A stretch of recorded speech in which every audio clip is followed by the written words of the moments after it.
tahin makinamız geldi. Antalya tahinimizi çekiyor. Sıcak sıcak sunumlarımıza başlıyoruz.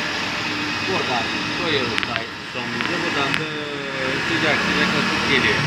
Ateş gibi. Allah ya, sıcacık sıcacık sıcacık.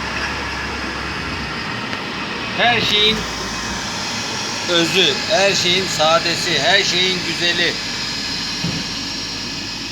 Kalite güzel bizim işimiz. Evet, buyurun. Buyurun. Buyurun. Buyurun. Allah yarabbim, Allah yarabbim. Tabii. Evet, kulak.